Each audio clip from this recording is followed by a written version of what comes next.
দেখো শিল্পক্ষেত্রে বায়ু দূষক বা আমরা দূষণের কথা বলছি। আমাদের যেহেতু এই অধ্যায়টা বাতাসকে নিয়েই, তো আমরা বায়ু দূষককে নিয়ে বেশি কথা বলবো। কথা বুঝতে পারছো?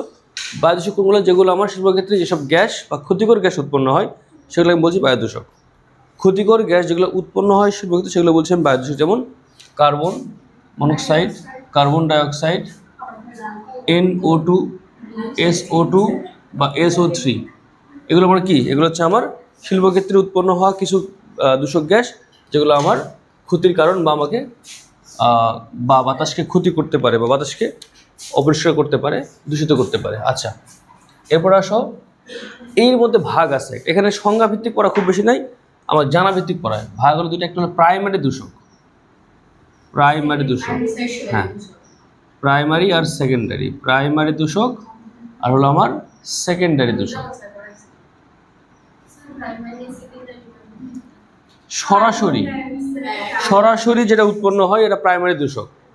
ডিরেক্টলি উৎপন্ন হয়, তোমার ডিরেক্টলি উৎপন্ন হয় মানে তুমি কোনো একটা কাজ করতেছো, ইন্ডাস্ট্রিতে কাজ করতেছো বা কিছু একটা উৎপন্ন করতেছো, তখন সরাসরি উৎপন্ন হবে, তখন তাকে বল প্রাইমারি দূষক। ডিরেক্ট উৎপন্ন হয়, ফর এক্সাম্পল মনে করো কার্বন মনোক্সাইড, এটা কার্বনের সাথে সরাসরি বিক্রিয়া করে উৎপন্ন কার্বন মনোক্সাইড।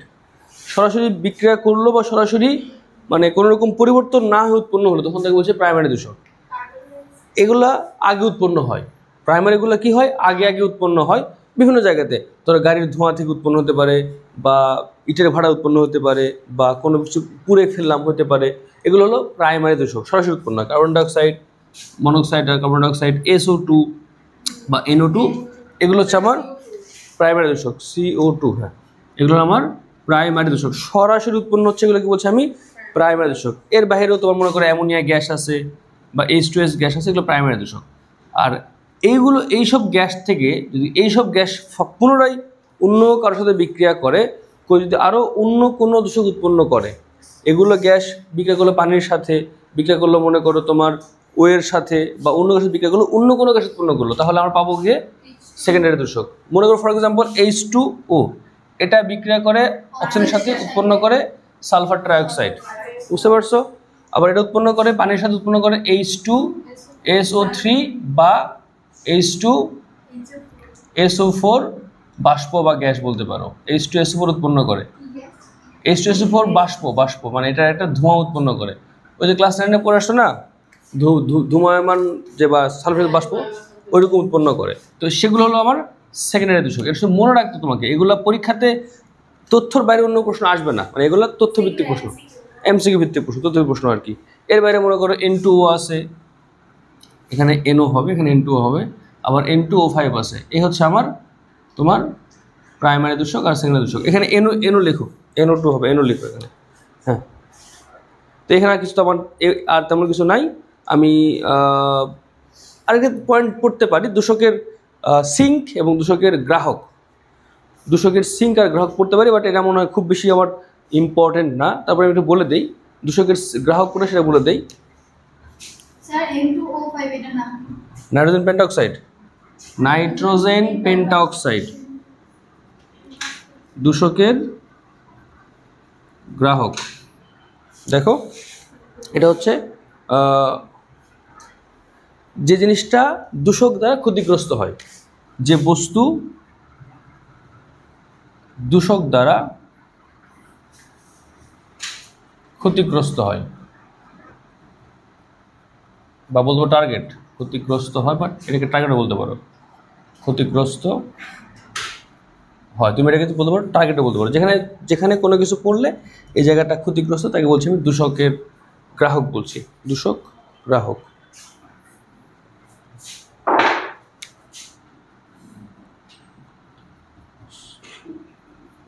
আর দূষক সিঙ্ক আছে, দূষকের সিঙ্ক, দূষকের সিঙ্ক। দূষকের সিঙ্কটা হচ্ছে তোমার দূষক যার সাথে মিলে অন্য কিছু উৎপন্ন করে। নর্মালি ওই বস্তুটা দূষক না, ওই বস্তুটা নর্মাল নিউট্রাল, বাট এর সঙ্গে দূষক মিলে গিয়ে অন্য কিছু উৎপন্ন করে ফেলো, তখন তারপর দূষকের সিঙ্ক বলবো আমরা। কথা বুঝতে পারছো? দূষক যে নিউট্রাল বস্তুর সাথে মিলে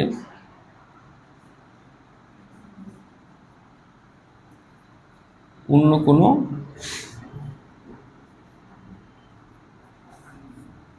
যৌগ উৎপন্ন করে তাকে দূষকের সিঙ্ক বলা হয়।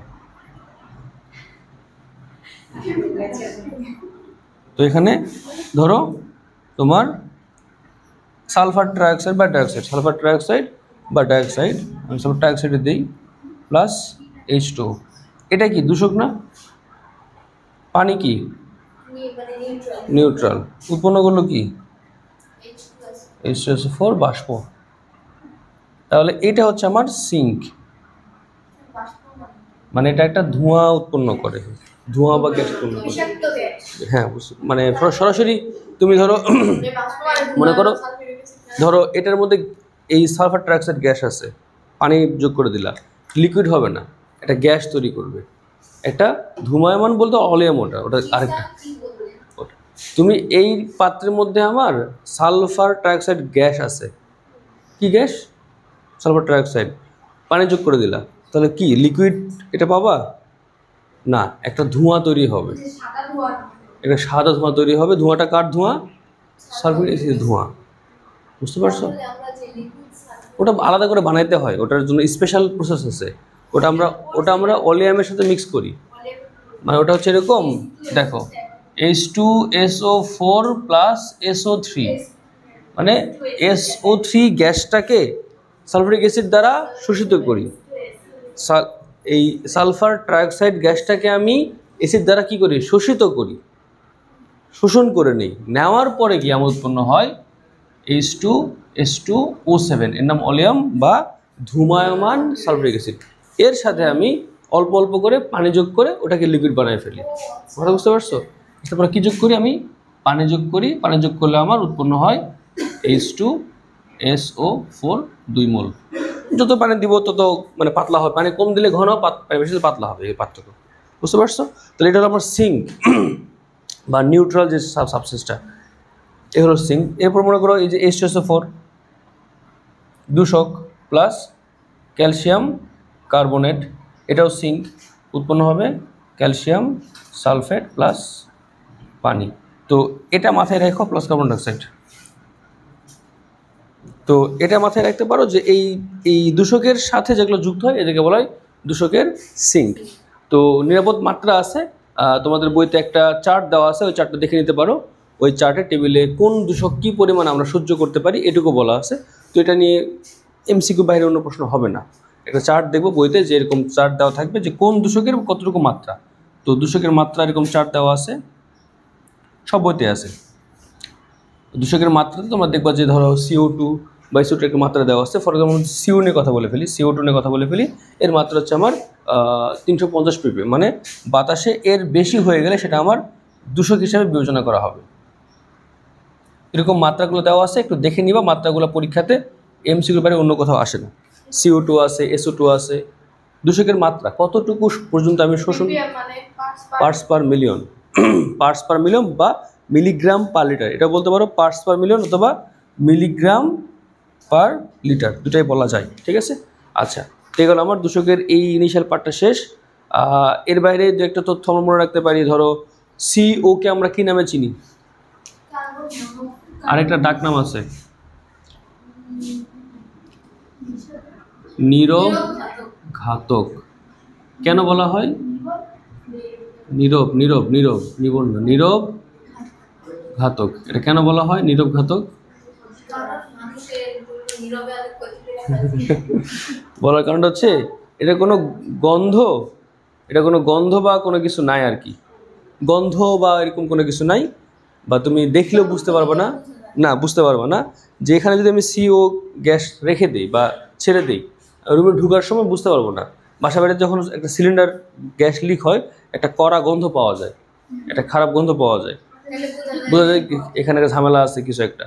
বাট যদি আমার এইরকম এই গ্যাস থাকে, আমি কিছু বুঝতে পারবো না, টেরই পাবো না যে কোনো গ্যাস আছে না নাই, কোনো ক্ষতি কিছু হইলো কি না, আমি টের পাবোই না। কথা বুঝতে পারছো? এবং নিরবঘাতক, এগুলো মনে রাখতে হবে।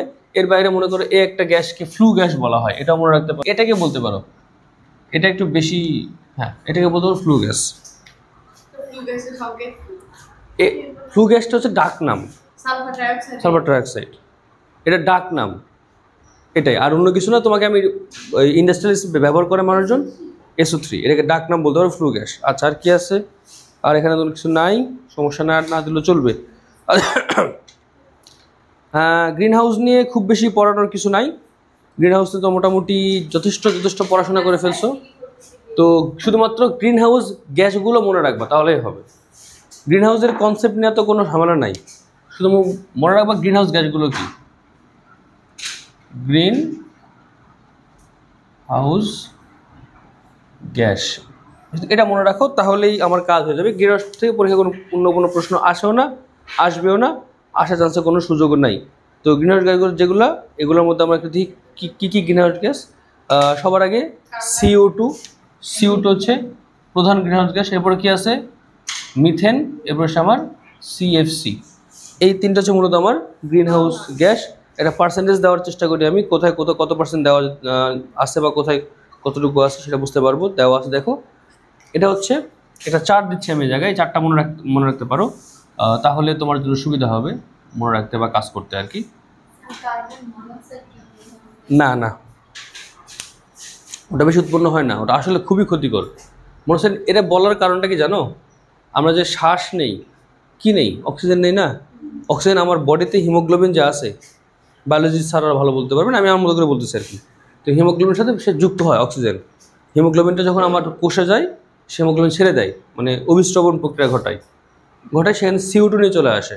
তাহলে শ্বাস নিলাম, অক্সিজেন গেল, কোষে চলে গেল, কোষে গিয়ে অক্সিজেন ছেড়ে দিল, দিয়ে CO2 নিয়ে চলে আসলো, এসে বের করে দিলাম। হিসাবটা এরকমই। বা যখন আমি কার্বন মনোক্সাইড নিচ্ছি, এটা অক্সিজেন থেকে সক্রিয় বেশি, এটা অন্য কোনো ক্ষতি কিন্তু নাই, একটাই ক্ষতি, অক্সিজেন বেশি সক্রিয়। তো হিমোগ্লোবিনের জায়গায় সে অক্সিজেনের শরীরে সে যুক্ত হয়ে যায়। হিমোগ্লোবিনের সঙ্গে যুক্ত হওয়ার কথা ছিল কার? অক্সিজেনের। যুক্ত হয় কে? Carbon monoxide. এর ফলে কি আমার বডির কোষগুলো পর্যাপ্ত অক্সিজেন পায় না, আমার অক্সিজেন যেটা পাওয়া দরকার সেটা পায় না, ফলে স্লোলি সেল ডেড হয়ে যায়। আর অনেক বেশি নিয়ে ফেলে আমি মারা যাবো, এগুলো ব্যাপার। মানে তুমি টের পাবা না, বাট তোমার ক্ষতি হয়ে যাচ্ছে, এটা এই কারণে বলা হয়। তো এর পরিমাণগুলো ওগুলো খুব কম পরিমাণে পাওয়া যায়, বাট হইলেও ক্ষতিকর। আর এগুলো বেশি পরিমাণে পাওয়া যায়। এই পার্সেন্টগুলো দিয়ে দিচ্ছি, পার্সেন্টগুলো দেখো মানে কীভাবে কাজ করে। CO2 এটা তোমার হচ্ছে গিয়ে ক্লোরোফ্লোরোকার্বন, দেখাচ্ছি 50% ক্ষতি করে, মানে পুরো অবদান 50% তার হচ্ছে এই গ্যাসের। এরপর আসে হচ্ছে 19%, এটা দেন হচ্ছে আমার CFC গ্যাস, তার হচ্ছে গিয়ে 16% হচ্ছে আমার CFC। O3 নিজেও কিন্তু আছে, O3 নিজেও গ্রিন হাউস হিসেবে কাজ করে, হ্যাঁ ওজোন গ্যাস। এর বাইরে নাইট্রাস অক্সাইড আর হচ্ছে গিয়ে H2O, যেটা আমার ভ্যাপার। তো এগুলো আমার কাজ করে, বাট খুব বেশি না, এগুলো খুব বড় ইস্যু না। 8%, 5%, 2% করে, 8%, 5%, 2%। বাট পয়েন্ট হচ্ছে সেখানে, পয়েন্ট হচ্ছে যদি এটা প্রধান, তাই না? এখন এটাকে আমি যদি 1 ধরে নিই, মানে 1 গুণ, তাহলে এই মিথেন গ্যাস CO2-র তুলনায় 25 গুণ বেশি তোমার কাজ করতে পারে এই গ্রিন হাউস ইফেক্টে। কথা বুঝতে পারছো? কত গুণ? মানে তোমার ধরো একটা CO2 যে পরিমাণ আমার গ্রিন হাউস গ্যাস দেখাবে, তার থেকে 25 গুণ বেশি দেখাবে হচ্ছে CH4 গ্যাস। আবার CFC গ্যাস দেখাবে হচ্ছে 15,000 গুণ। কত গুণ? 15,000 গুণ। মানে অল্প একটু CFC গ্যাস হলে সেটা আমার বেশি ক্ষতিকারণ করে ফেলবে। সো এই হিসাবে এটা প্রধান, বাট এটা বেশি ক্ষতিকর। মানে গ্রিন হাউস ইফেক্টে CO2 প্রধান গ্যাস, কিন্তু ক্ষতিকর বিষয় হচ্ছে আমার CFC গ্যাস। কথা বুঝতে পারছো? আর O3 হচ্ছে 10%, এরপরে এটা সময় 250% বা 250 গুণ। তো এরকম পানি হচ্ছে কি আমার পানি খুব বেশি নাই আর কি, মানে উল্টার পানির ভাগ নেয়, পানি উল্টা 5 ভাগ কম, আরও 0.2 গুণ, মানে 5 ভাগ কম পানি, মানে CO2 তুলনায় 5 অংশ কম। তো আমি ফোকাস রাখবো এই তিনটাতে, পরীক্ষার 3টা বিষয় আসে, বুঝতে পারছো? এটা মনে রাখলে তোমার কাজ, এটা মনে রাখলে হবে, এর বেশি তোমার পড়তে হবে না বা লাগবেও না আমাদের। কারণ গ্রিন হাউসে তোমরা এত বেশি পড়াশোনা করছো, এত বেশি পড়ছো যে আসলে কী বলবো আর, পড়তে পড়তে তোমাদের গ্রিন হাউস মস্তিষ্কের মধ্যে সেট হয়ে গেছে। হ্যাঁ, এটা করতে পারো যে গ্রিন হাউসের কনসেপ্টটা একবার ঝালাই করতে পারো, সব বই দেওয়া আছে, একবার ঝালাই করে দেখলে আর কি। ওকে, সিএফসি নিয়েই বলবো এখন, সিএফসি নিয়েই বলবো। সিএফসি আমাদের এখন পরের টপিক। এগুলো শেষ না?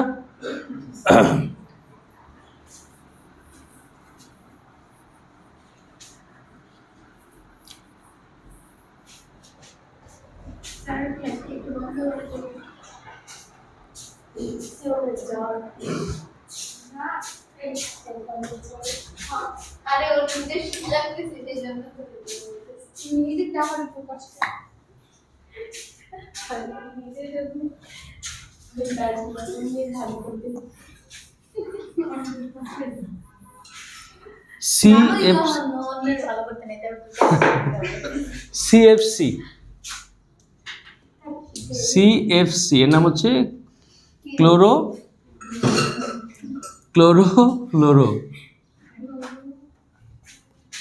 কার্বন। কার্বন মানে কি?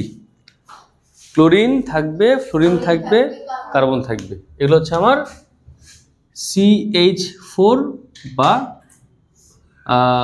CH3, মানে আলটিমেটলি CH4 বা কার্বোহাইড্রেটের সরি বলতে পারি হাইড্রোকার্বনের হ্যালোজেন জাতক।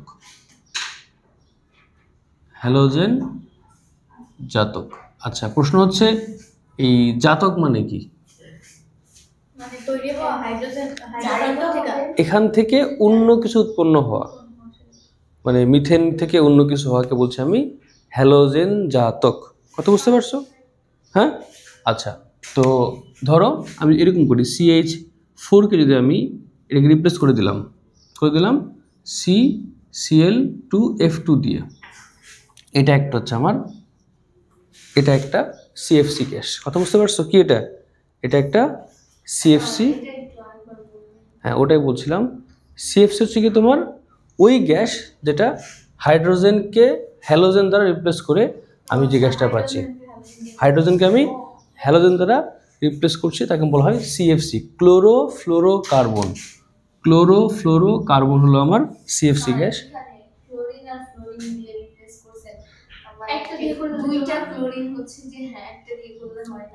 মানে শুধু ক্লোরিন রাখবা, এস রাখবা না? না, আমার হ্যাঁ হবে তো, CClF3ও হয়, আর তোমাকে ক্লোরোফ্লোরো থাকতে হবে, ক্লোরিন ফ্লোরিন থাকতেই হবে, একসাথে ক্লোরিন এবং ফ্লোরিন থাকতে হবে। শুধুমাত্র তুমি যে Cl রাখবা, হ্যাঁ, সব ক্লোরিন দিলে হবে না। ধরো CCl4 দিলা, এটা কার্বন টেট্রাক্লোরাইড, এটা CFC গ্যাস না। ক্লোরোফ্লোরোকার্বন মানে ক্লোরিন, ফ্লোরিন এবং কার্বন, ক্লোরিন ফ্লোরিন এবং কার্বন থাকতে হবে, বুঝতে পারছো? আর এটা গ্যাস আছে HCFC বলা হয়, ওটা দিয়ে আমরা সেটা করতে পারি আর কি। এখন এগুলা উৎপন্ন হয় কই? এগুলো আমরা ইউজ করি হচ্ছে ফ্রিজে, ইউজ করি হচ্ছে এসিতে ইউজ করি, এগুলো ইউজ করি, বা প্লাস্টিকের ফোম আছে বা বিভিন্ন স্প্রে ক্যান আছে, এগুলো ইউজ করি। এগুলো করলে কি হয়, সেগুলো আমার জন্য এখানে ক্ষতি নাই। মানে CFC গ্যাস একটা মোস্ট, মানে ধরো যে, মানে বলতে পারো না, আমরা বলি না যে আলাভোলা টাইপের কথা বলি না আমরা, ধরো একটা ছেলে বা একটা মেয়ে যদি খুবই শান্তশিষ্ট থাকে, কারো ক্ষতি না করে না, সে ওর মতো কাজ করে যাচ্ছে, আমরা কি নাম দিই ওকে? শান্তশিষ্ট একটা টাইপের ছেলে বা মেয়ে বলি। তো CFC একদম শান্তশিষ্ট কোনো গ্যাস, এই আগুনেও পড়ে না, মানে আগুন দিলে যে জ্বলে যাবে তাও হয় না, বা এখানে থাকে তোমার যে শ্বাসকষ্ট হবে তাও না। হ্যাঁ, অতিরিক্ত হলে তো আলাদা হিসাব, ওটো যদি বের করে দেয় তো ক্ষতিকর হবেই। সে শ্বাসকষ্ট দেখায় না, বা সে সহজে লিকুইড হয়ে যায়, সে কোনো ক্ষতি করে না, এই পরিবেশে ক্ষতি করে না, এভরিথিং ইজ ফাইন। বা সে ক্ষতি করে হচ্ছে ওজোন স্তরে গিয়ে। কথা বুঝতে পারছো? মানে এখানে ভূমিতে সে হচ্ছে যথেষ্ট শান্তশিষ্ট একটা গ্যাস, এবং তার দ্বারা আমাদের হিউম্যান বিংয়ের অনেক কিছু উপকারও হয়, ক্ষতি হয় না, উপকারী হয়। বাট যখন সে ওজোন স্তরে চলে যায় সেখানে গিয়ে সে ক্ষতি করে থাকে বা ক্ষতি দেখা যায়। তো ওটা আমরা দেখবো যে ওজোন স্তরের এর ক্ষতিকর দিকটা হচ্ছে সে ওজোন স্তরের ক্ষতিকর, সেটা দেখবো। আগে আমরা 3টা সিএফসি গ্যাসকে চিনে ফেলি, যে 3টা গ্যাস আমাদের মানে পড়তো সে চিনে ফেলি। সেটা হচ্ছে CFC11, CFC11 এটা হচ্ছে না আলটিমেটলি এই ক্লোরোফ্লোরোতে আসে তোমার নামগুলো তো সব সেম কাছাকাছি নাম। CFC12 আর একটা CFC113, CFC113 এটা তোমাকে দিবে, নাম বলতে বলবে, নামটা বলবা। হ্যাঁ 113।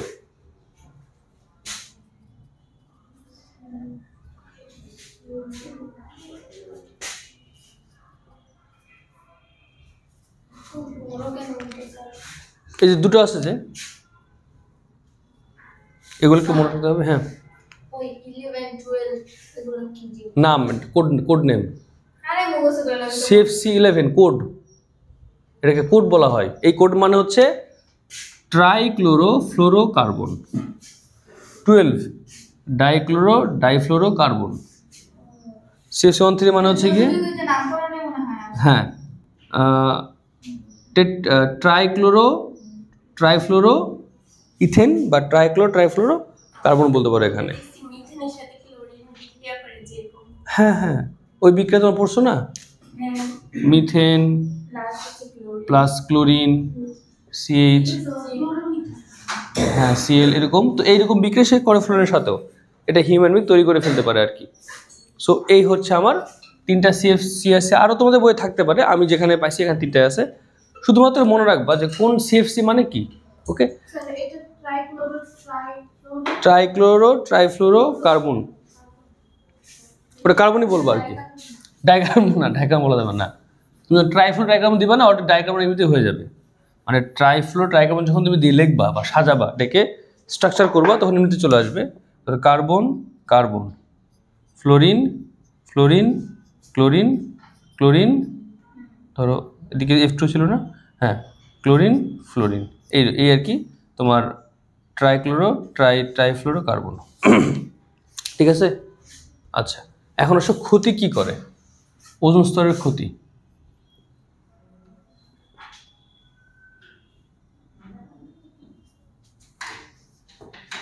ওজোন স্তরের ক্ষতি কি করে সেটা আমরা দেখি, এবং কিভাবে সে ক্ষতি করে এটা দেখা দরকার।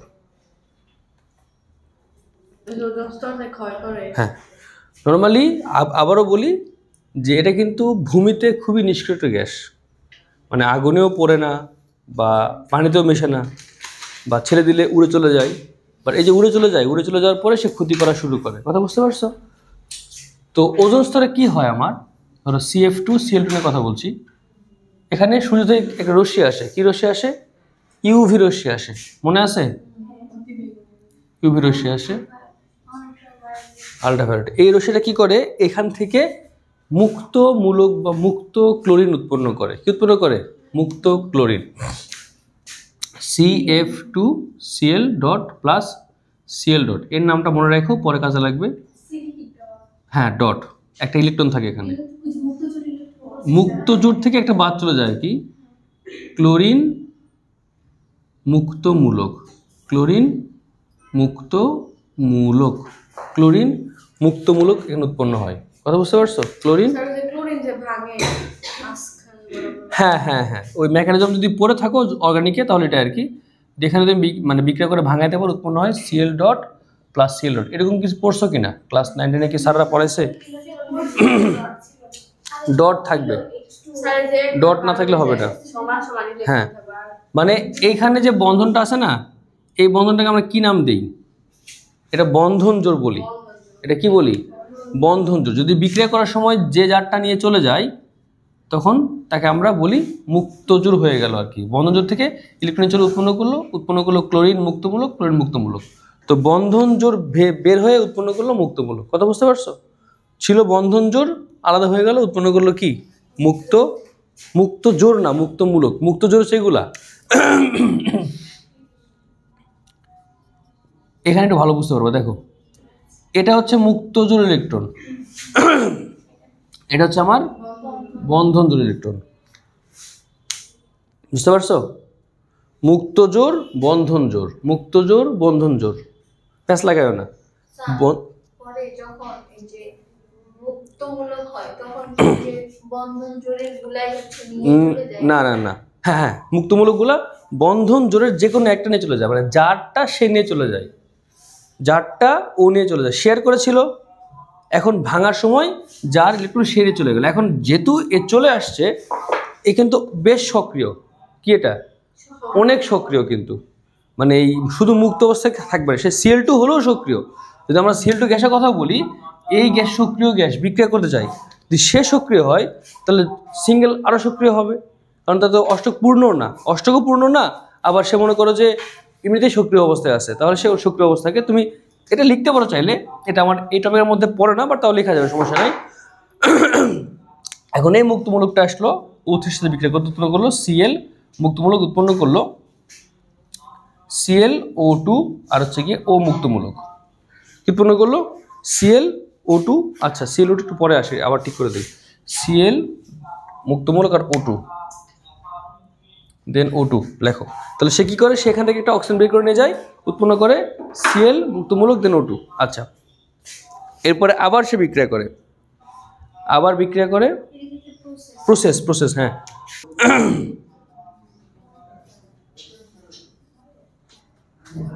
বুঝতে পারছো? এই Cl ডট আবার বিক্রিয়া করে O2 এর সাথে বিক্রিয়া করে ফেলে, উৎপন্ন করে কি ClO। আচ্ছা, দেন এখন দুদিক থেকে বিক্রিয়া হয়, এই ClO ডট প্লাস মনে করো আবার ওই যে O dot O2 pi plus Cl dot pi. মানে প্রসেস হচ্ছে এই জিনিসটা বারবার ফাঁকা হতে থাকবে, বারবার ফাঁকা হয়ে ভাঙবে। এই যে তোমার জিনিসটা ভেঙে গেল বা ভাঙা হয়ে গেল, এখন এটা আবার শুরু হয় প্রসেসটা। এক নম্বর লাইন বুঝতে পারছো? O2 হয়ে গেল, পরে Cl dot plus O2, ClO plus O dot, মানে সব মুক্তমূলক হইলো। পরে আবার বিক্রিয়া করলো, উৎপন্ন করলো O2 এবং Clকে মুক্ত করে দিল। এই Cl আবার বিক্রিয়া করবে এখানে গিয়ে, মানে Cl এর কাজ এখানে শুধুমাত্র কাজ করা, তাকে প্রভাবিত করা। সে বিক্রিয়া করছে না, সে যাচ্ছে ভাঙছে চলে আসছে, যাচ্ছে ভাঙছে চলে আসছে, যাচ্ছে ভাঙছে চলে আসবে, যাবে ভাঙছে চলে আসবে, আর কোনো কাজ নেই। কথা বুঝতে পারছো? বিক্রিয়া শুরু হয় এইখানে, এরপরে এটা বারবার চলে। বিক্রিয়া শুরু হয় কোথায়? এই জায়গায়, দেন এটাকে বারবার চলে, এবং এতে করে আমার O3 গ্যাসটা কিন্তু আস্তে আস্তে ক্ষতিগ্রস্ত হচ্ছে বা ক্ষয়প্রাপ্ত হচ্ছে। কথা বুঝতে পারছো? হ্যাঁ, বুঝি নাই। হ্যাঁ হ্যাঁ হ্যাঁ, ও আচ্ছা আচ্ছা আচ্ছা, ওটা তো বলতে গেলে এখন যাইতে হবে অর্গানিকে সুষম বিভাজন, সুষম বিভাজন, অসম বিভাজন।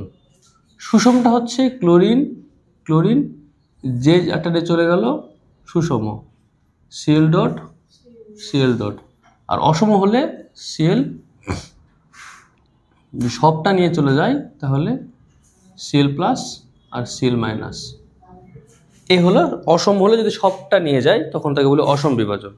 এক্ষেত্রে আমার একটা প্লাস মাইনাস উৎপন্ন হয়, আমরা ওদের নাম দেই ইলেকট্রোফাইল, নিউক্লিওফাইল, এগুলো অর্গানিকের বিষয় আর কি, এগুলো এখানে নাম আসবে না, না হলে চলবে। আচ্ছা, এখন আসো অ্যাসিড বৃষ্টি। কই যাব? অ্যাসিড বৃষ্টি।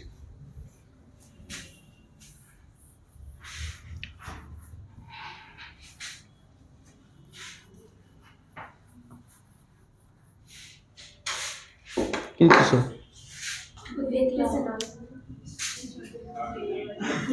অ্যাসিড বৃষ্টি, তো এটা মানে কি বা কতটুকু মনে আছে এটার?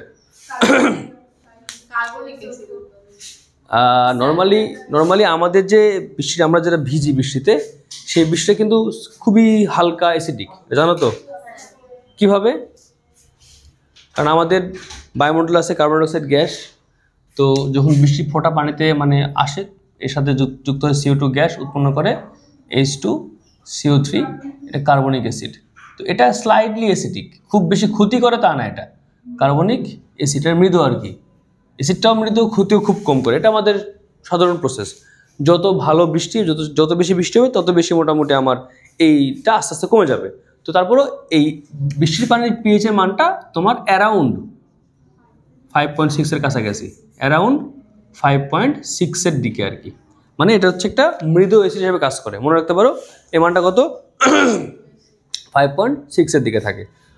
এটুকু কোনো সমস্যা নাই, এটা নর্মাল ব্যাপার না। বাট যদি এর থেকেও পিএইচ এর মানটা কমে যায়, আরও বেশি নিচে নেমে যায়, তখন গিয়ে সেটা ক্ষতি করে। যদি অ্যাসিড বৃষ্টি পিএইচ এর মানটা 5.6 থেকে নেমে যায়, বা মনে করো পিএইচ এর মানটা আমার 3.5 থেকে 5.6 এর মধ্যে চলে আসে, তখন আমি তাকে বলবো হচ্ছে ক্ষতিকর অ্যাসিড বৃষ্টি। তাহলে বৃষ্টির পানির সাথে বিভিন্ন অজৈব যৌগের অক্সাইড যুক্ত হয়ে, লেখো বৃষ্টির পানির সাথে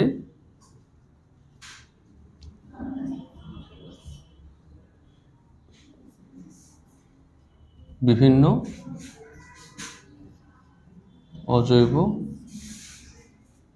যৌগের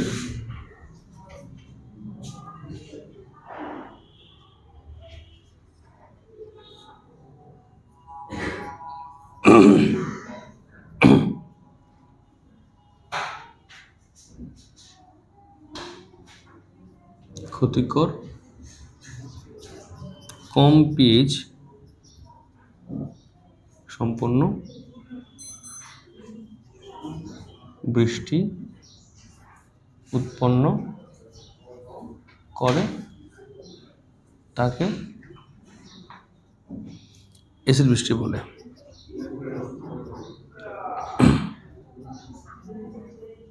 কেমন করে বলে? ধরো H2O প্লাস NO2 HNO3, সামনে যদি 2 দেই তাহলে এখানে দেবো 2,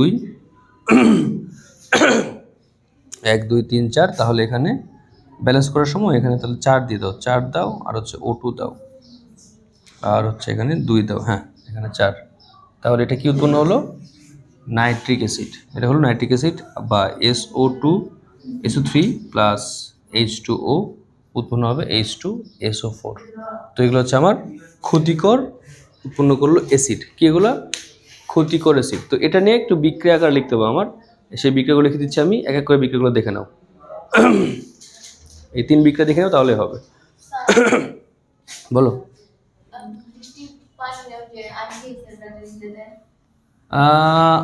ওটা হচ্ছে সব বৃষ্টির পানি না, বৃষ্টি বেশি ভালো হয়ে গেলে সেটা, বাট যেটা আইপিএসে দেয় সেটা হচ্ছে মূলত আমরা বলি distilled water, distilled water, distilled water. হ্যাঁ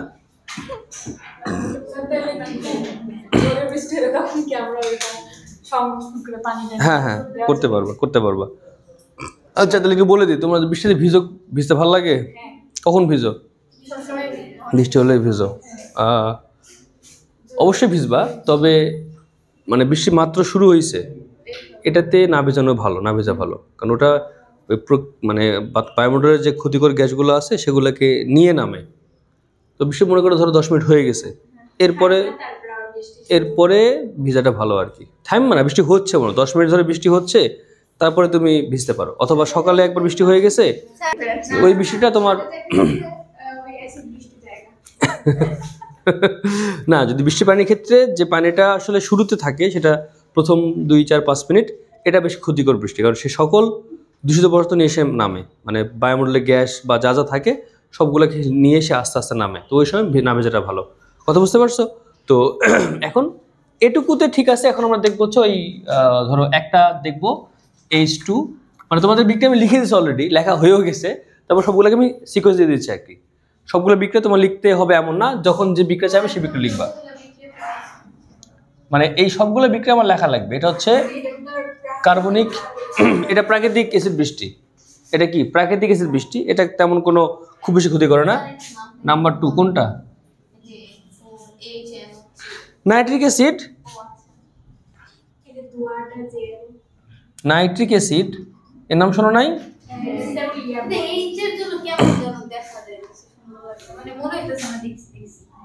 এখন দেখছো?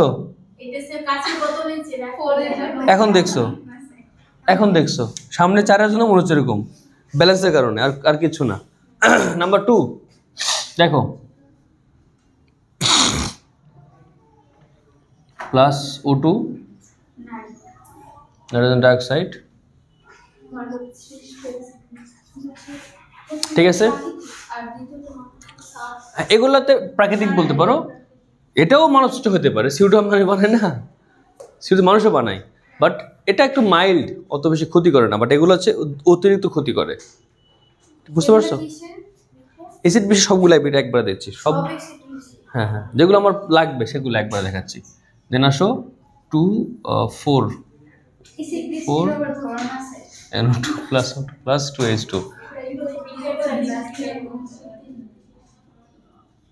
হ্যাঁ এটা হচ্ছে ক্ষতিকর নাইট্রিক অ্যাসিড বৃষ্টি বলতে পারো, বা নাইট্রিক, নাইট্রোজেন ঘটিত, নাইট্রোজেন যুক্ত অ্যাসিড বৃষ্টি। তোমার নাইট্রোজেন এটা পরীক্ষায় লেখার দরকার নাই, তুমি এটা মাথায় রাখবা আর কি, নাইট্রোজেন ভিত্তিক বলে তাহলে এটা দিয়ে দিবা, তুমি এটা মনে রাখার জন্য লেখলে নাইট্রোজেন ঘটিত। এরপর সালফার, নাম্বার 3 হচ্ছে কি sulphur, SO2 plus H2O H2SO3, এর নাম হচ্ছে সালফিউরাস অ্যাসিড, সালফিউরাস অ্যাসিড। দেন হচ্ছে গিয়ে SO2 plus O2 sulphur trioxide, এটা চেনো? সালফার ট্রাইঅক্সাইড চেনো? আচ্ছা, দেন এই সালফার ট্রাইঅক্সাইড প্লাস পানি হচ্ছে গিয়ে H2SO4। তো আমার এটা হচ্ছে সালফার যুক্ত, সালফার যুক্ত অ্যাসিড বৃষ্টি।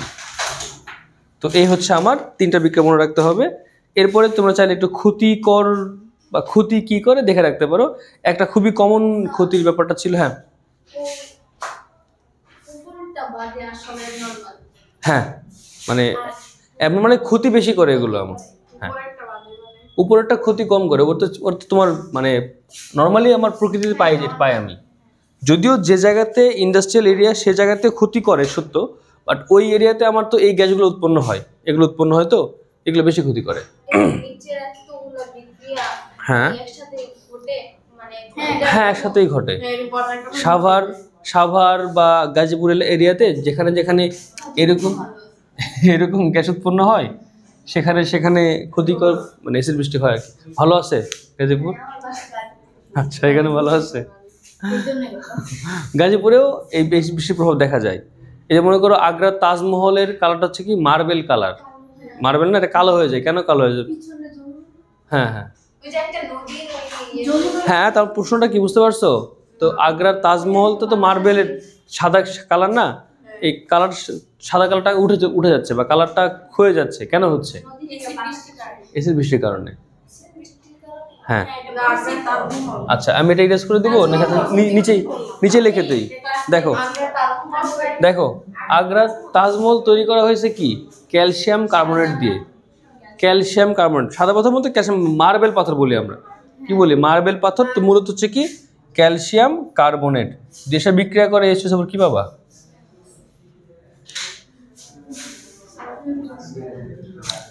উৎপন্ন হবে ক্যালসিয়াম সালফেট প্লাস পানি আর হচ্ছে গিয়ে কার্বন ডাইঅক্সাইড।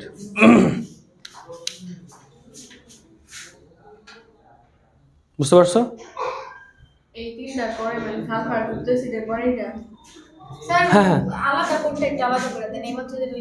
এটা পরীক্ষার জন্য না, এটা তোমাকে জানার জন্য বললাম, এটা নট ফর এক্সাম, এক্সামে লাগে লিখতে হবে, যদি দাও দিতে পারো। এটা ক্ষতিকর, হ্যাঁ হ্যাঁ হ্যাঁ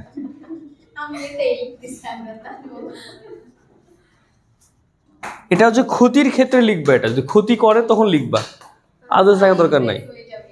তাই নাকি? হ্যাঁ লিখতে পারো। এই তাজমহলের মূল উপাদানটা হচ্ছে মার্বেল পাথর, যেটা উৎপন্ন হয় ক্যালসিয়াম কার্বনেট দিয়ে, তাকে যদি বিক্রিয়া করে সালফারিক অ্যাসিড, তাহলে এই যে এটা ক্ষয়প্রাপ্ত উৎপন্ন করে সালফেট, মানে আমার তাজমহলের দেওয়ালটা ক্ষতিগ্রস্ত হচ্ছে বা ক্ষয় পাচ্ছে। কথা বুঝতে পারছো? না পারলে এটা লিখে দেন তো সামনে না ও সবই পারে ওরে বাপ রে বাপ। কারিগরের জন্য কিনতে পারেন এটা করবে। আচ্ছা, আর বইতে দেওয়া আছে অ্যাসিড বৃষ্টির প্রতিকার, এটা দেখে নিতে পারো।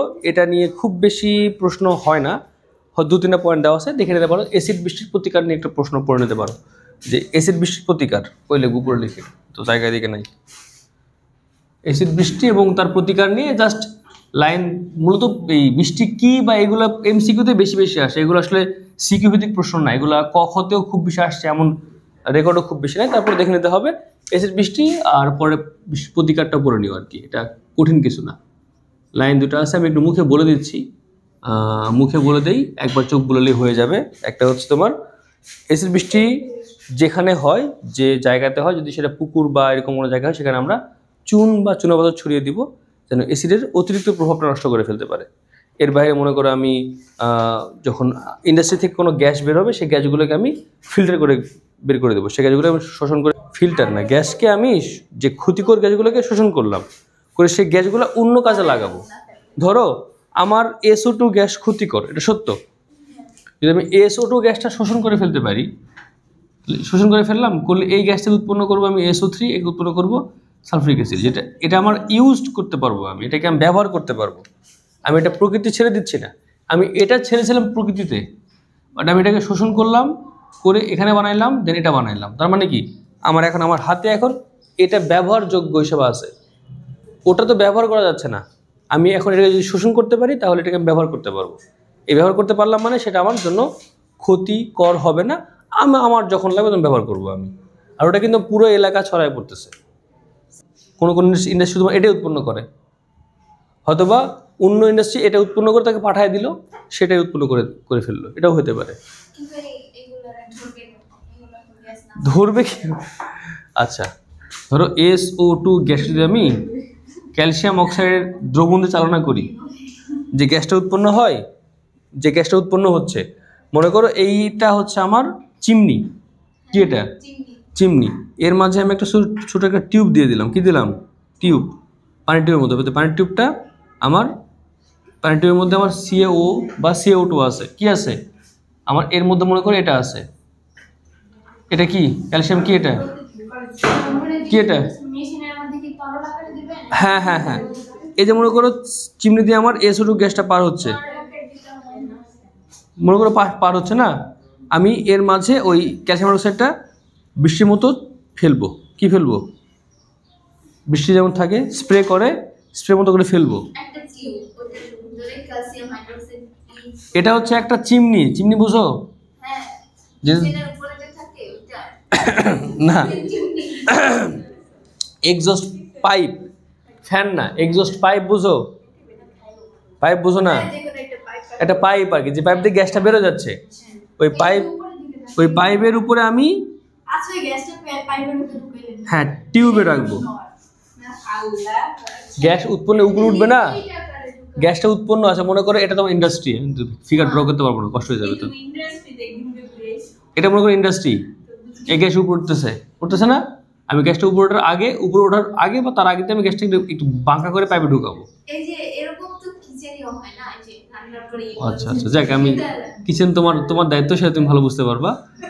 এখানে মনে করো আমি ওই একটা টিউবের মধ্যে স্প্রে লাগায় রাখলাম, মানে অন করলে স্প্রে পড়বে, স্প্রে ছাড়বে, আচ্ছা আচ্ছা স্প্রের মধ্যে আমি এটা রাখলাম, কি রাখলাম, এটা হ্যাঁ আচ্ছা হাইড্রোক্সাইড, তাহলে এটা বিক্রিয়া করে, এখানে বিক্রিয়া করে মনে করে আমি এটা একটা নল থাকলো, তো বিক্রিয়া করে উৎপন্ন করে ক্যালসিয়াম সালফেট, তো এই যে উৎপন্ন করলে ক্যালসিয়াম সালফেট প্লাস পানি উৎপন্ন করে SO প্লাস H2 উৎপন্ন করে, তার মানে কি আমার এই গ্যাসটা শোষিত হয়ে গেল। কারণ পরে আমি যদি ওই জিনিসটাকে অন্য কোনো জায়গায় নিয়ে গিয়ে আবার সেখান থেকে আমি SO2 বা SO3 গ্যাসটা বের করে নিয়ে আসতে পারি, তখন আমি কাজে লাগাতে পারবো, এভাবে শোষণ করা বলে আর কি, ও বুঝতে পারছো? উপযুক্ত কেমিক্যাল দিয়ে আমি যে কোনো গ্যাসকে শোষণ করে ফেলতে পারি। তোমার যাদের বাসা নরসিংদী, কার বাসা আছে, তো এখানে ইউরিয়া সার কারখানা আছে আর কি, তো সেখানে আমি গেছিলাম, তো তারা দেখছি যে কোনো রকম দূষকে তারা বের করতে দেয় না, খুবই সামান্য বের হয়, খুবই অল্প বের হয়, কিন্তু প্রত্যেকটাকে তারা কাজে লাগায়, কোনো না কোনোভাবে শোষণ করে যে কাজে লাগায়, দিয়ে সামহাও যদি কিছু একটা করে কাজে লাগানো চায় সেটা কাজে লাগায়। বাংলাদেশের কি না, সব জায়গাতে এটা করে আর কি, এখন সব জায়গাতে এটা করে, তবে ওটা হচ্ছে গভর্নমেন্ট প্রজেক্ট, তো সেরকম প্ল্যান করা আছে। বাট আমাদের যে এই এরিয়াতে যেগুলো আছে, যেগুলো ইন্ডাস্ট্রি, সেগুলো আসলে এত নিয়ম নীতি মানে না আর কি, ছেড়ে চলে যায়, মানলে ভালো হতো। তো অ্যাসিড ক্ষার তত্ত্ব, এটা কিন্তু 15 মিনিটে পড়ার বিষয় না। অ্যাসিড ক্ষার তত্ত্ব, হ্যাঁ হ্যাঁ খাবো। অ্যাসিড ক্ষার তত্ত্ব এইটা কিন্তু এত ইয়ে না, মানে ছোট বিষয় না, বেশ বড় টপিক এটা। হ্যাঁ দেখে নাম দেখে তো এটা 3টা ভাগ আছে, আসবে। এটা হচ্ছে বেশ বড় প্রশ্ন। দেখো, নাম্বার 1 আরহেনিয়াস তত্ত্ব, প্রশ্ন সরাসরি আসবে।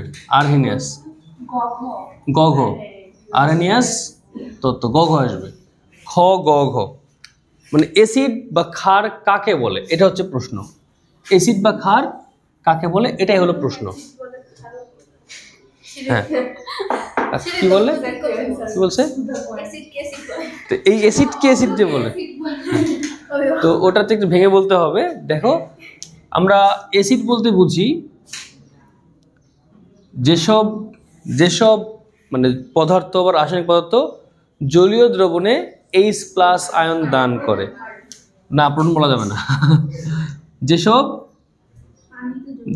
যৌগ বা কেমিক্যাল জলীয় দ্রবণে, মানে অ্যাকুয়াস লিখতেই হবে, অ্যাকুয়াস দ্রবণে H+ দান করে, এদেরকে বলা হচ্ছে আমার অ্যাসিড। তাহলে এটা একটা অ্যাসিড।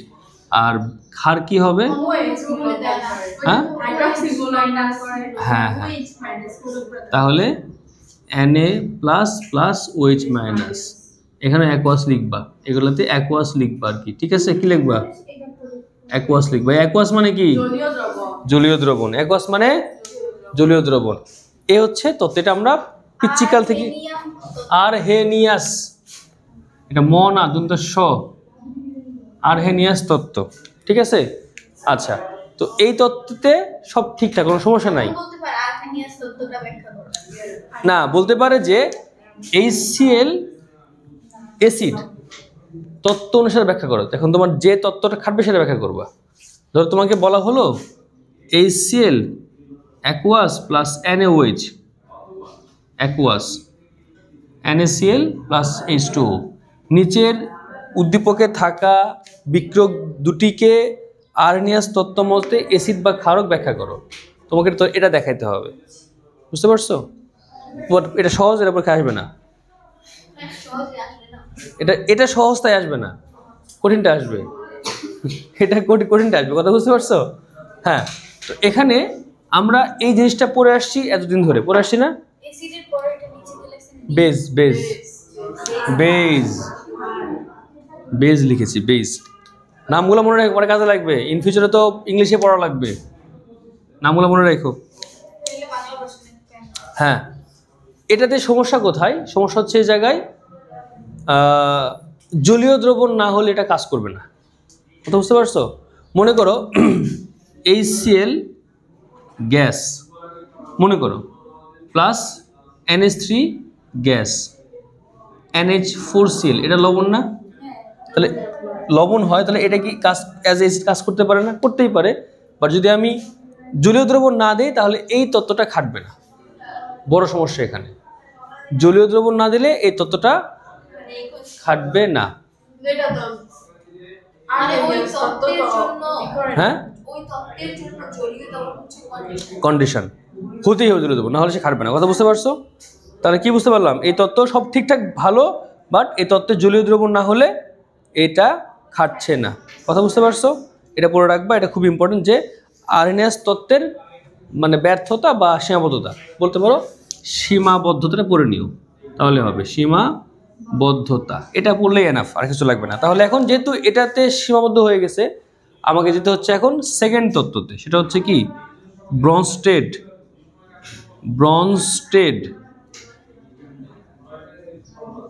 লাউরি। কই? ব্রনস্টেড লাউরি তত্ত্ব, ব্রনস্টেড লাউরি তত্ত্ব। আচ্ছা,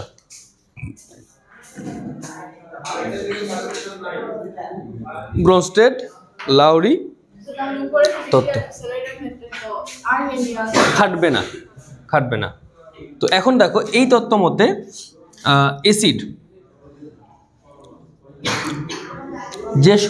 যে সকল রাসায়নিক পদার্থ প্রোটন দান করতে পারে, জলীয় হোক বা না হোক, গ্যাসীয় হোক বা না হোক, যাই হোক, তারা কি করতে পারে? প্রোটন বা H+ দান করতে পারে। তাহলে বুঝতে পারলা তিশা তুমি কেন প্রোটন বলতে পারো না উপরে? কারণ লাউরি তত্ত্ব মতে প্রোটনটাই মূল, ঠিক আছে?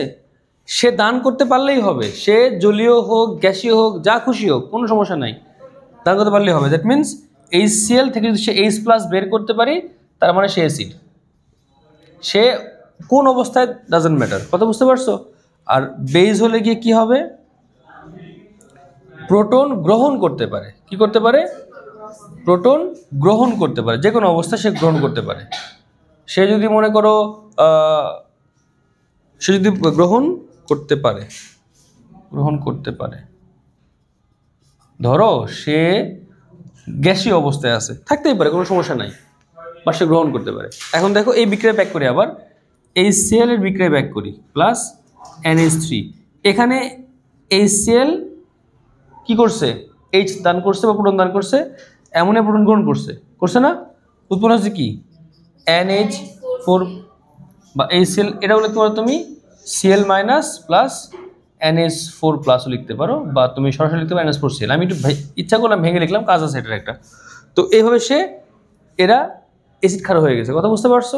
আচ্ছা, এখন এই তত্ত্ব মতে আমার দ্বিতীয় টপিক পড়তে হবে, সেটার নাম হচ্ছে অণুবন্ধী অম্ল ক্ষারক। কি পড়তে হবে? অণুবন্ধী অম্ল ক্ষারক পড়তে হবে। কি পড়বো আমরা এখন? অণুবন্ধী অম্ল ক্ষারক।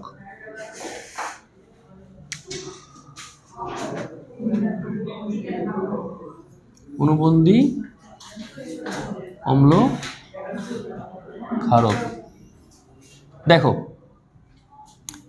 HCl থেকে H+ প্লাস Cl মাইনাস, এর কোনো কাজ নাই, সমস্যা নাই, না থাক, ওটা দরকার না, আমার লাগবে এটা। তো HCl থেকে যে মাইনাসটা উৎপন্ন হয়, এটা অ্যাসিড না? তাহলে একে বলবো আমি অণুবন্ধী ক্ষারক। কি বলবো আমি? অণুবন্ধী ক্ষারক। মাথায় রাখো, হ্যাঁ বলছি, মাথায় রাখো এই মাইনাস অণুবন্ধী ক্ষারক, যেহেতু HCl H ছেড়ে দেওয়ার পরে একটা মাইনাস চার্জ উৎপন্ন করছে, ওইটাকে বলছি আমি অণুবন্ধী ক্ষারক। এই জিনিসটা কেন ক্ষারক? কারণ সে যদি সুযোগ পায় H+ গ্রহণ করতে পারবে। H+ গ্রহণ করতে পারলে তাকে আমি কী নামে চিনি?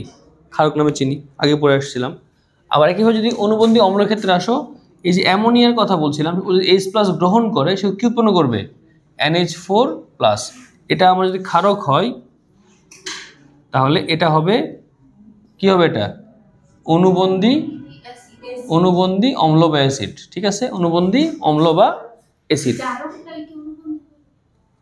অ্যামোনিয়াম প্লাসটা অণুবন্ধী অম্ল, আর Cl- অণুবন্ধী ক্ষারক, জারক না।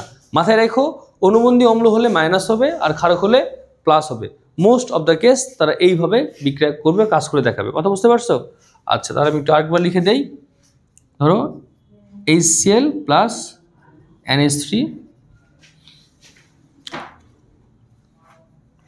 Cl- plus NH4+। তাহলে এখান থেকে এটা পেলাম, এখানে এটা পেলাম, তাহলে অণুবন্ধী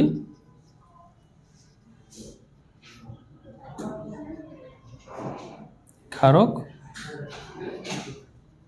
অণুবন্ধী অম্ল, ঠিক আছে? ওকে, আচ্ছা, এখন তথ্য মনে রাখো একটা।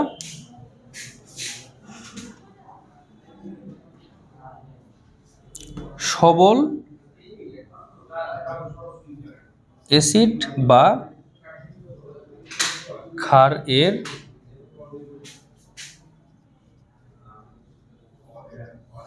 অণুবন্ধী ক্ষার বা অ্যাসিড দুর্বল হয়। সবল অ্যাসিড বা ক্ষারের অণুবন্ধী ক্ষার বা অ্যাসিড দুর্বল হয়। উল্টোভাবে লিখতে পারো, দুর্বল অ্যাসিড বা ক্ষারের অণুবন্ধী ক্ষার বা অ্যাসিড কি কি হবে?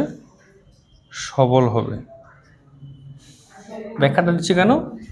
HCl অ্যাসিড সবল না দুর্বল? সবল। তাহলে এর অনুবন্ধী ক্ষারটা হবে দুর্বল। দুর্বল। একইভাবে এটা সবল, এটা কি সবল ক্ষার না দুর্বল ক্ষার? অ্যামোনিয়াটা দুর্বল ক্ষার, তো অম্লটা কি হবে? সবল। আচ্ছা আচ্ছা, কীভাবে বুঝবা? কার্বন আছে যে যে অ্যাসিডে, কোথায় যে যে অ্যাসিডে কার্বন আছে তারা হচ্ছে গিয়ে তোমার দুর্বল হয়ে থাকে, বুঝতে পারছো? কার্বন নাই, এগুলো সবল হয়ে থাকে। আর এই ক্ষারের ক্ষেত্রে গ্রুপ 1 আর গ্রুপ 2 ছাড়া বাকি সবগুলো ক্ষারই দুর্বল। আচ্ছা, তাহলে এটা চলে গেল, এটা মনে রাখো, খুব ইম্পর্টেন্ট। আর এখানে আরেকটা জিনিস আছে, এটা হচ্ছে আমরা বলতে পারি উভধর্মী। কি আছে? উভধর্মী। উভধর্মী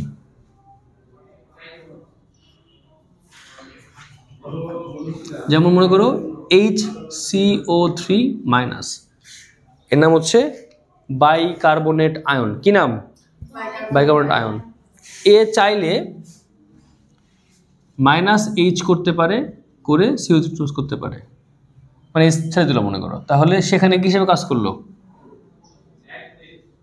সেটা বাইকার্বনেট লিখছে আমি একবার বুঝবা না। আবার চাইলে সে H+ গ্রহণ করতে পারে, উৎপন্ন করবে H2S H2CO3। এর নাম মনে আছে কি? এটা কার্বনিক অ্যাসিড।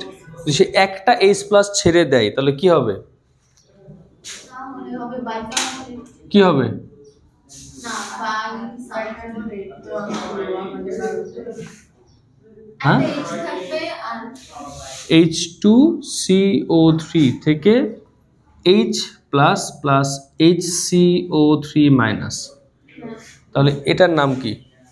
বাইকার্বনেট। আরেকটা বাইকার্বনেট। বুঝতে পারছো? তাহলে এটা তো অ্যাসিড, কোনো সন্দেহ নেই। সন্দেহ আছে? না। তাহলে এটা কি?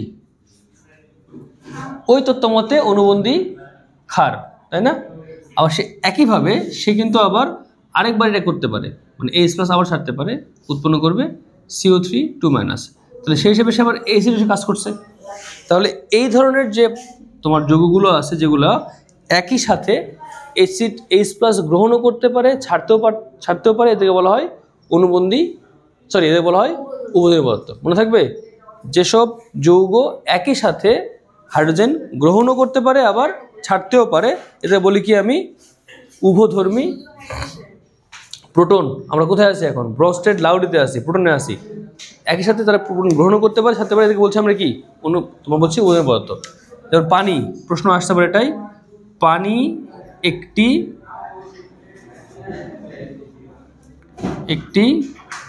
উভধর্মী পদার্থ। পানি একটি কি? উভধর্মী পদার্থ। আসতে পারে না? আসতে পারে। দেখো পানি কি করে? পানি যদি যুক্ত হয় HCl এর সাথে উৎপন্ন করবে কি? H3O++ Cl-। বুঝতে পারছো? তাহলে এখানে কি পানি কি করলো? H+ গ্রহণ করলো, মানে পানি এখানে ক্ষারক। একইভাবে পানি প্লাস অ্যামোনিয়া কি দিব? NH3 উৎপন্ন করবে কি? NH4++ OH-। মানে এখানে পানির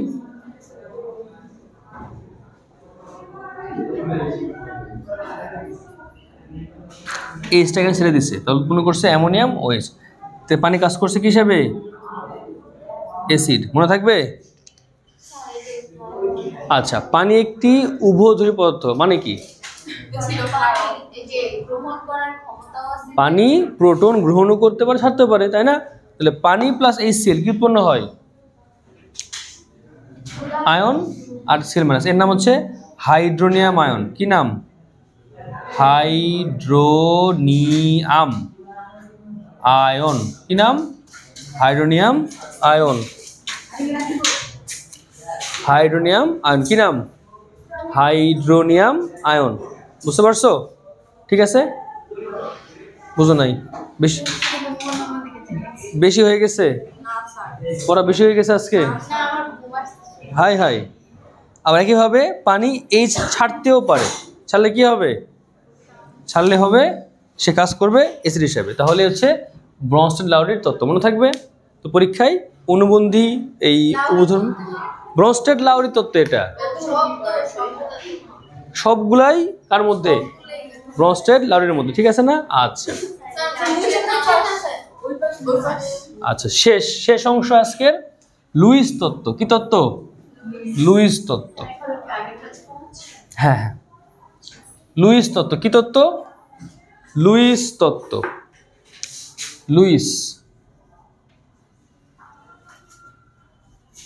লুইস তত্ত্ব মতে যেসব পদার্থ লোন পেয়ার গ্রহণ করতে পারে, কি করতে পারে?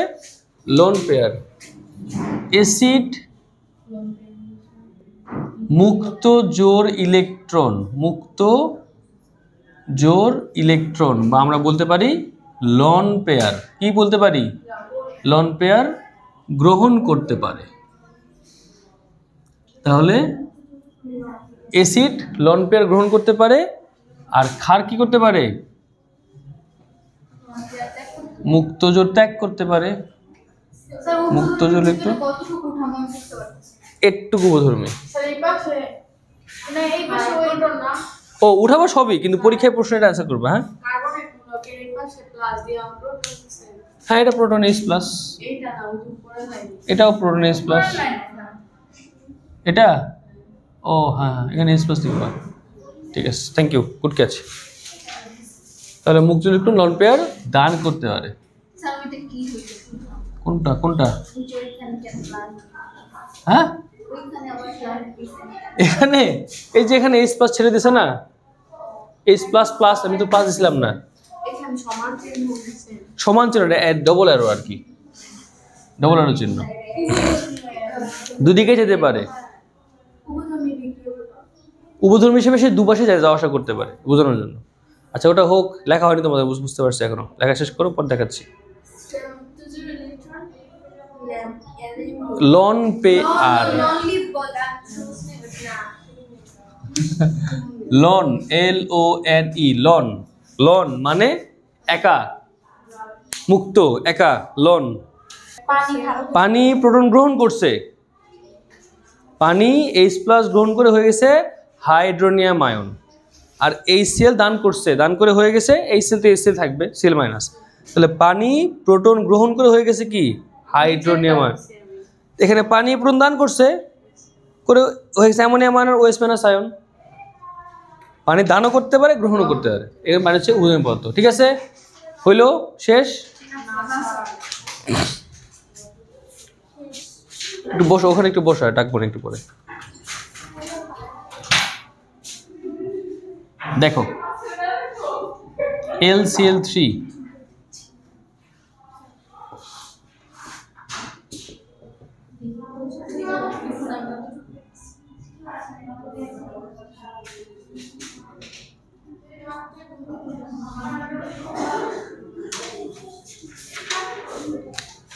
অ্যামোনিয়াকে অ্যাপাস করে লিখছে আর কি। দেখো তাহলে কি LCl3-র অষ্টক পূরণ হয় না, জানা আছে? মনে আছে না? দেখানো লাগবে? LCl অষ্টক পূরণ হয়? শিওর না? বলো শিওর না?